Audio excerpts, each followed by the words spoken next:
Un échange sur la question de la gestion des ordures ménagères et la voirie urbaine se tient ce 1er avril 2025 à Yaoundé sous les auspices du maire de la ville. C'est en présence des hommes et femmes de médias, directeurs et représentantes des services en charge du nettoyage dans la ville de Yaoundé. Le maire de la ville, Luc Messia Tangana, dans sa prise de parole, fait le point sur une lettre du ministre de l'Habitat et du Développement urbain qui lui a été adressée en date du 28 mars 2025 qui a fuité sur la toile. Le magistrat municipal renseigne que cette lettre n'a jamais été reçue au service courrier de la mairie de la ville.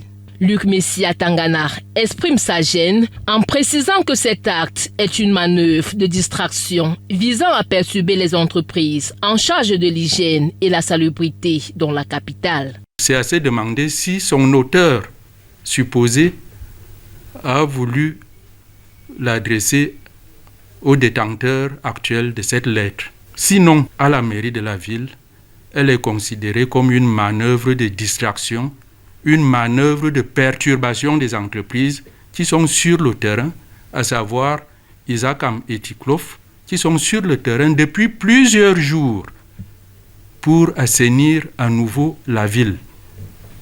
Il y a eu une brusque interruption d'activité d'enlèvement des ordures du fait du retard de l'évolution de ces entreprises dans les circuits administratifs.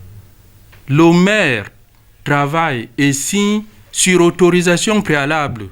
Selon Luc Messia Tangana, le travail de nettoyage des ordures a commencé bien avant ce courrier qui a fait l'objet d'interprétations diverses dans les médias car les agents de nettoyage étaient déjà sur le terrain. Isakam, à la suite des réunions présidées aussi bien par le Premier ministre qu'au niveau de la présidence de la République, je dois le dire, ce qui montre l'intérêt qui est porté sur cette activité, à savoir qu'elle n'est pas négligée. Qu'elle n'est pas négligée. À la suite donc de ces différentes concertations, Isakam, qui avait déjà au moins son contrat, s'est déployé depuis plusieurs jours, avant même la fameuse lettre dont on parle sans que nous la possédions ici à l'hôtel de ville.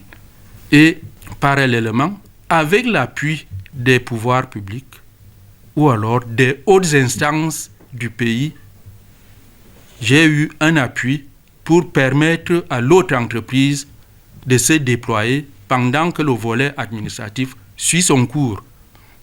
Vous permettez que je ne cite pas ces structures administratives parce que c'est une équipe, à savoir les pouvoirs publics sont une équipe. Lorsque de façon solitaire et isolée et surprenante, on me signale des directives venant de je ne sais où. Dans quelques jours, les entreprises en charge du nettoyage devraient soumettre les projets d'exécution qui définissent les termes des contrats qui les lient à la communauté urbaine. Mais en attendant, le travail est déjà lancé. Nous allons remettre en état notre parc matériel de façon à reprendre la collecte en porte-à-porte comme ça se faisait il y a quelques années.